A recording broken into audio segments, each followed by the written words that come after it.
Turning now to Michigan, where Shanda Vander Ark was sentenced to life in prison without the possibility of parole after being convicted of killing her 15-year-old son.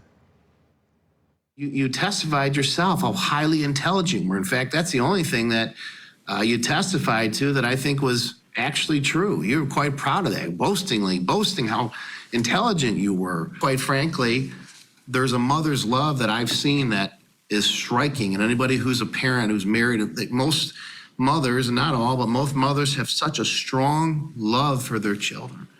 And to see what you did to your own child, I don't know if there's a word in the English language to describe how to describe it. I only can come up with just horrific. You know, toward the end of these text messages, you and Paul are talking about not wanting him to win. He's not going to win. I didn't allow pictures to be shown in open court of Timothy as he was when he died, because I didn't want people to remember him like that. But of all the things you took away from him, one thing I didn't want you to take away from him was at least some shred of dignity. A beautiful child with a lot of life in his eyes. That's who your son was. And you took that from him. I'm choosing to remember him as a happy individual with life, not as an individual. And that's the picture I want people to remember of your son. You took that from him. You took it from him.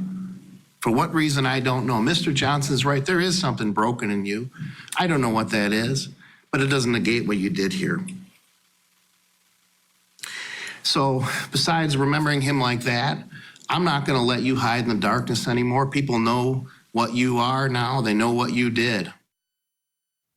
Police found Timothy Ferguson dead and severely malnourished inside the family's home. The few photos of the victim taken around his death were deemed too graphic to be shown to the public, but this photo here was shown today in court. A jury deliberated for a little more than an hour before finding his mother guilty on all charges. Today at sentencing, her two oldest children addressed the court. Timothy was so smart.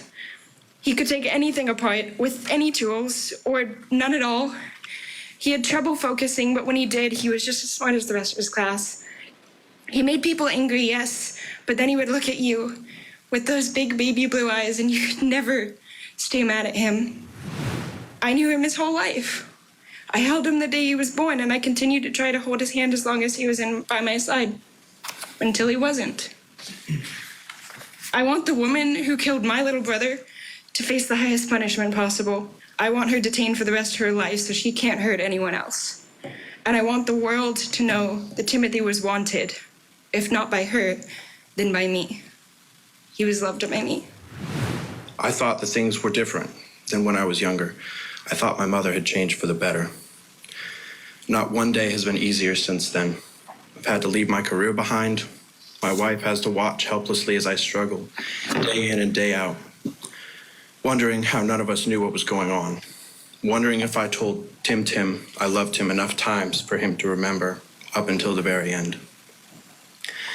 I have to wake up every day and pretend that I am who I was before Timothy died. I have to pretend to be Nolan so that my friends and coworkers and family won't worry about me more than they already do. I'm surrounded by people who love me and care about me, but not a single person besides my sisters who understand how hard it is. Timothy wasn't surrounded by people who loved him when he died. And if I had known that, nothing could have stopped me from rescuing him and holding him in my arms and telling him I love him, that his big brothers got him, just like I did the day he was born. But because of Shanda Vander Ark's actions, I instead got to cradle the bag of his ashes in my arms, just like I did the day he was born. In all my life, I only knew one thing that my little brother didn't like. He hated goodbyes. If he had to say goodbye to anyone, he would cry, and he would hold you, and he would say, "Don't go." But now I'm the one crying, but I never got to say goodbye. I will always love Timothy like I always have, and it kills me to think about, but I know he loved even his abuser and killer up until the very end, because unlike me, that's all he was capable of, love. I, on the contrary, want to stand here and express the anger and hatred that I feel, but if I'm honest, all that's just a mask. a bandage I try to put over the hole in my heart that was reserved for Timothy, but is now just filled with pain and remorse for every hug, high five, and I loved you that I might have missed in the time that I had with my sweet baby brother. So now I turn to the justice system in hopes that in addition to serving the maximum penalty, that there will be no appeals or second chances. If I can't have my brother back, she shouldn't have her freedom back. You know, it's interesting. The judge mentioned during his sentencing that he took note of the fact that Shanda Vander Ark never looked at either of those two kids as they were delivering their statement. So he made a note of that. All right, let's bring back in our guest. Still with us, President of West Coast Trial Lawyers, Nima Rahmani, and Deputy Public Defender Philip Dubé. And Nima, I'll start with you. He sentenced her to life in prison without parole. Really had no choice on the top charge. The second charge, though, it was the first-degree child abuse, sentenced her above the range, the sentencing range, 50 to 100 years, sending a message. Your reaction? Oh, yeah, absolutely the right message. Here's someone who tortured her son. He was 69 pounds when he died, covered in hot sauce, what he ate, his genitalia. It was a special place in hell for someone like her. Didn't accept any responsibility, pled not guilty, subjected her kids to this, and her other child, of course, Paul, still needs to be sentenced for his role in this. So this is one of the worst criminal defendants that I've covered in all the times I've done court TV, so this was absolutely the right sentence. Agreed. All right, let's get a quick one-viewer comment that I want to read. Kelly says, good job, Judge. I cried listening to her kids talk in the impact statements and the amount of guilt and sadness in their hearts, and she could care less. Absolutely. Philip, you know what else was interesting? People were also impressed by the judge. The judge was talking about how he had taken some of this home with him. He has his own children, and just the things that they deal with. Speak to that aspect, both as a defense attorney and judges dealing with these types of cases day in and day out. It's not easy. Well, it's a foregone conclusion that she was going to get life in prison. I mean, there was no way around it.